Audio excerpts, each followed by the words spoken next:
Hi everybody. So I do deeply apologize. Um I didn't realize that I had this episode already edited. In the rush of getting engaged last weekend, I completely forgot that this was not edited, and that's why it wasn't posted. Or rather, I completely forgot that this was edited, and that's why it's not posted. So, please enjoy this episode that has zero reason for not being posted last week. And 2 episodes will be posted next week, hopefully. And then I go on vacation. And the second week of November, we will start our November book, which I can't wait to announce at the end of next episode. So stay tuned for that. But I have already technically read November's book, but I do need to do another reread just so I can reintroduce it to myself. But it is one of my favorite fall reads, and I hope you enjoy it as much as I will for a second time. But yeah, so again, apologies, and I hope you enjoy the podcast.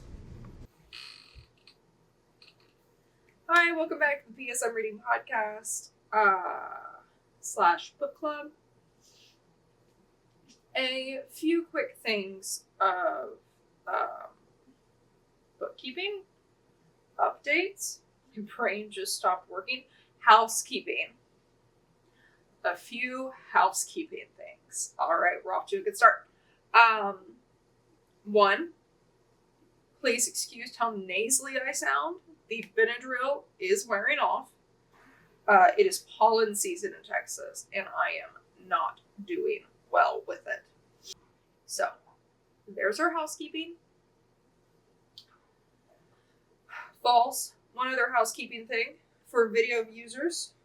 I'm wearing a Let's Make It a Blockbuster night because I felt like it was very appropriate for this episode, but also it's a sweatpant and messy bun kind of night because I am tired. I am batching a bunch of stuff for vacation coming up, and I am currently exhausted. So, now to end our housekeeping portion of today's events, let's get into it. So this is going to be the second episode of If It Makes You Happy by Julie Olivia. This is going to be chapters 13 through 24. And oh boy, do we have some stuff to cover. I have titled this episode as Now Kiss because the tension was heavy. But when the author said that this was a slow burn, she was not lying. So we start this section off in October 1997. And these next chapters hard launched my hatred for Tracy. Literally the start of chapter 13 was with Tracy immediately thinking Emily did something wrong or that something was wrong with Brittany. Not once was Tracy concerned with Emily's well-being. No. Not once. Not until Cliff informed Tracy that Emily had herself a little boyfriend who works at the video store, hence Make It a Blockbuster night. But once she found out that she had a boyfriend, she didn't want to know anything about the boy. Just, is she gonna get knocked up? You think she's gonna get knocked up, right? And that was the vibe. It was just, oh, Emily is a boyfriend, probably gonna get pregnant. She's gonna ruin her life like I ruined mine. Because that was just Tracy's total vibe. And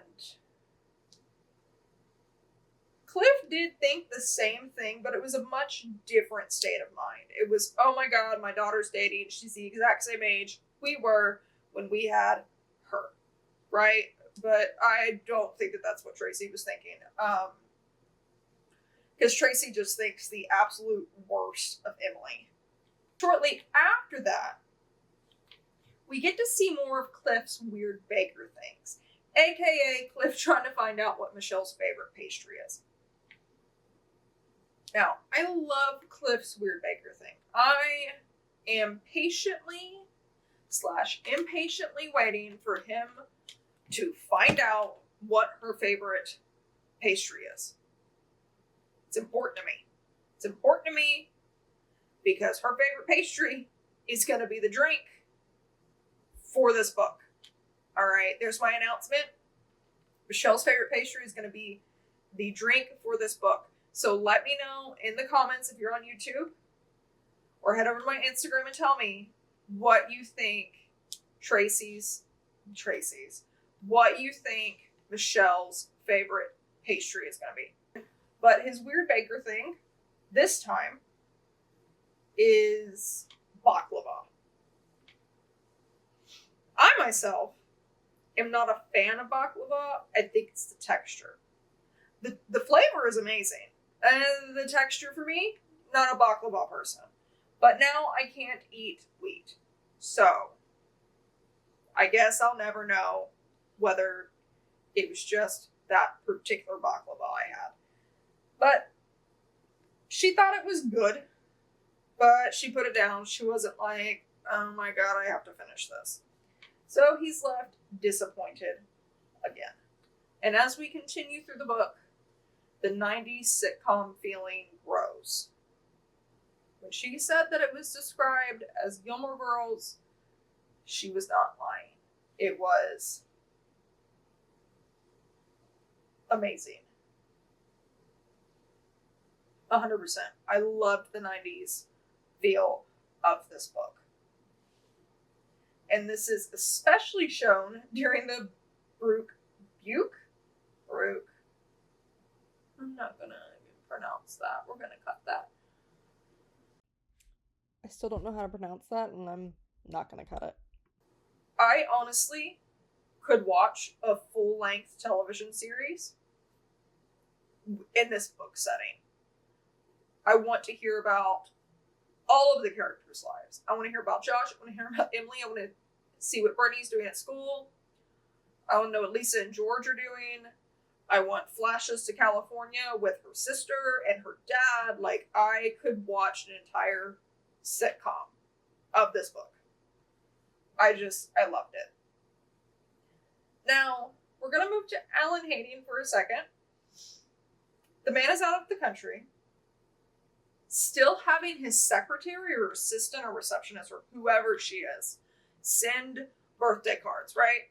Does he take Michelle's name off the birthday card list? No. For one, you couldn't send your own wife a birthday card. You had your secretary do it, and then you forget to take her off the list once you get divorced.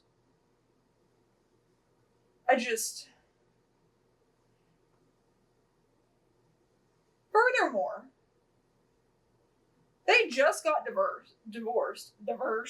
They just got divorced, and you're telling me for the past 5 years this has been happening? 5 years! You spent not even picking out your wife's own birthday card. She was an afterthought from the very beginning. Guys, gals, and pals, I got something to tell you. You deserve better than a generic birthday card sent by someone's secretary. Let me repeat that again. You deserve better than a generic birthday card sent by someone's secretary. No one's ever told you that. I've told you that. Now back to Cliff, who we love, and away from Alan, who we hate. This is the first more than friends connection we see of them, is when she gets the birthday card. He pulls her into his arms on the floor because she's on the floor making Brittany's Halloween costume when she gets the stupid card. And he becomes her comforter. He makes sure that she's okay. And this might not have been the cement to their friendship, right? Because they mingled pretty well together. But it definitely was some of the foundational building blocks that really boosted who they are as a couple together, platonically. And it is one of the sweeter moments that takes place in the book, and I just loved it. During this time, she's worried about aging, as women do, in a general sense. And he dropped a major truth bomb when she was worried about reigning before the age of 30. So here's a quote from Cliff, from If It Makes You Happy on page 175. Well, I'll let you in on a secret. Men, we want women. Period. Over 30, 40, hell, over 60. Short, tall, brunette, blonde, it doesn't matter. We like them all. Especially women over 30. She's panicking about turning 30. I think all of us have a moment about turning 30. If I think about it too much, I have a moment that I'm not far off from 30. And then I have to remind myself that 30 is not the end of the world. And life goes on. And it looks like I'm having an existential crisis right here, but what actually is happening is that my dog is downstairs causing a riot by herself. She's a menace, and I love her so much. But that's not an existential crisis. I mean, it was a little, but not to the extent that's on my face. Gus, no eating the rug. And then after that, just a few pages later, they are in the bakery, dancing, having a very cute moment, almost kiss, and Michelle does her hardest to try to undo all of the things that Tracy ever planted in poor Cliff's head. And right when they're about to kiss, Josh, knocks on the door, interrupting them. Ugh.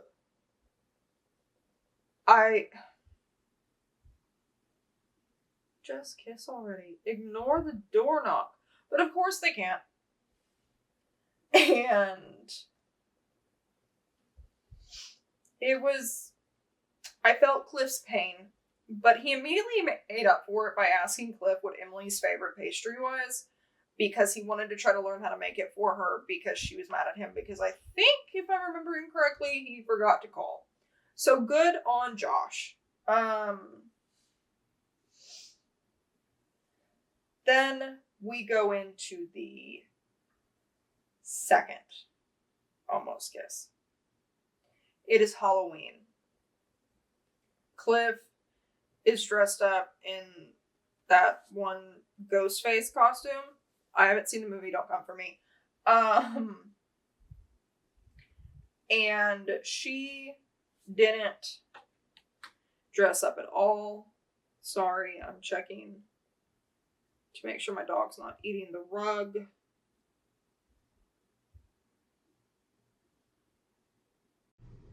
She was eating the rug. Yeah. So, she didn't dress up at all. And he takes her to the maze in some dude's front yard. I think his name is Wendell. I honestly can't remember. I didn't write it down. But dude goes all out for Halloween. So he takes her through this maze. And they end up in the bushes. And he almost kisses her. And then she tells him not to do something that they would regret. Something around those lines, that she doesn't answer him. So he's like, okay. And he backs up because Cliff is a gentleman. Then she's like, I ain't gonna regret this, and pulls him back into the bushes. Wonderful. And then he's about to kiss her and he's like, where's it at? Where's it at? Where's it at? And then he tells her, I don't want to start something that I can't finish. Sir, excuse me? Excuse me, sir? And then he's just like, you know what? No, never mind. I'm going to go ahead and do this. And they kiss. They finally kiss. And oh my gosh, that kiss. That's all I got. That's the only way I can describe it. If you read it, you know. Phenomenal. But alas, all good things must come to an end. And Brittany gets hurt. And when Brittany gets hurt, we finally see Cliff show compassion for Rocket. It's a very good start to their relationship together, but also a very bad start to their relationship together. And now Brittany is terrified of Rocket because what happened is Michelle tied the leash around Brittany, which, why you're going to tie a leash around a 6-year-old, I have no idea. When I first saw that on the page, I was like, that's not a good idea. And this is why it wasn't a good idea. Don't tie a leash around a 6-year-old with the dog connected to it. I saw that coming. And he's mad at Brittany. I'm sorry, no. Dad has to take Brittany. Cliff has to take Brittany to the emergency room. She has to get stitches. Emily is not treated very well by Cliff in that moment because he's so stressed. He's like, I'll talk to you about it later.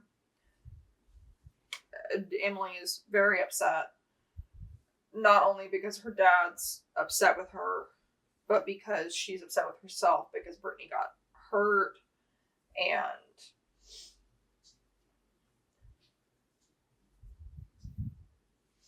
in the following pages from that, we see excellent visuals of what someone has to live with when they live with deep-seated insecurity and hurt like that. I really don't think that the moments we get to see inside Michelle's head could have been written any better. The author perfectly encapsulated what it feels like to be filled with constant self-doubt. And while it pains me to say this, I love how both characters handled choosing not to be together. So, at the end of all of this, Cliff and Michelle choose to pick their friendship over their romantic relationship because there are children involved. And now we move to November 1997, or as I lovingly like to refer to it as Stick Season. Yes, like the Noah Kahn song. I felt bad for both Rocket and Brittany. Brittany was so scared of him, and Rocket just wanted his friend back. To think about it from a kid perspective, she does feel betrayed. To think about it from a dog perspective, he's just so confused. And both of those things hurt so bad. I was rooting for this, this side quest that's going on. Subplot. Side quest? What page?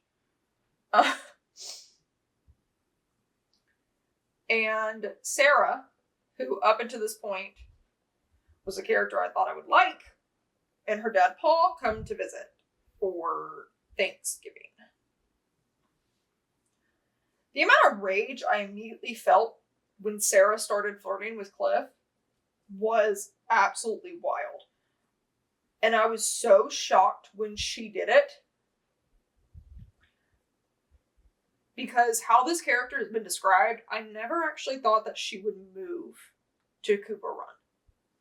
Like, she's described as such a free spirit and artistic and just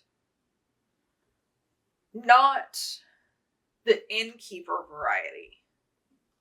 You can be artistic in an innkeeper. That you have to be. I mean, you're designing an entire inn, but that's not her kind of art. Sarah gives me like a modern art, landscapes, portraits. Let me paint this building, but make it look like it's exploding or something. Sarah gives me those vibe of art. And with how hard she's flirting with Cliff, she's acting like she's just ready to settle down here. And I'm like, you're not actually moving to Cooper Run, right? Like, you don't give me that vibe. Like, I straight up thought that's how this book would end. From this point is Sarah decided not to actually move to Cooper Run. Now Michelle's stuck with the place. Like, that's my thoughts right now. But after getting drunk at dinner, in front of people who she's not really ever interacted with, she immediately asks her sister to set her up with Cliff. And of course, she was like, well, we said we would be friends, so I guess I'll have to set my sister up with him, because if I don't, then, you know, it's selfish because I'm leaving, blah, blah, blah. But after one day, yeah, set me up with the neighbor even though I'm about to skedoodle. Really wasn't a fan of that. But, so yeah, become not much of a fan of Sarah in this chapter, or at least this section. And Michelle is incredibly jealous. Like, incredibly jealous.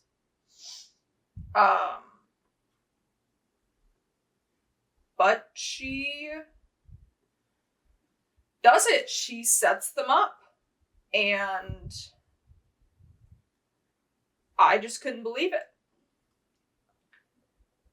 And this chapter was originally, this chapter wrap was originally supposed to end with chapter 25, but I felt like the end of dinner was a better stopping point.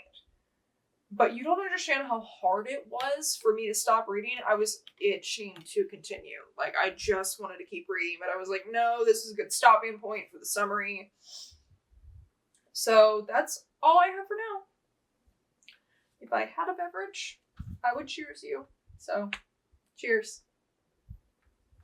But, P.S., one of the sweetest moments that I didn't get a chance to cover in my side character highlight of this whole section is to follow. I loved the bedroom scene where Cliff sets Michelle up with a pot pie and a candle, and they watch late night sitcoms. And now onto the character highlight. This one's for Emily. Hey, Em, shut up, Carol. If it makes you happy, page 244. I love this because it was a perfect line, and it wouldn't have fit with anybody except somebody named Carol. Em, shut up, Michelle. It doesn't have the same ring. It's just, shut up, Carol. I loved it. I cackled. But, that's it for now. So, TTYL. Bye, guys.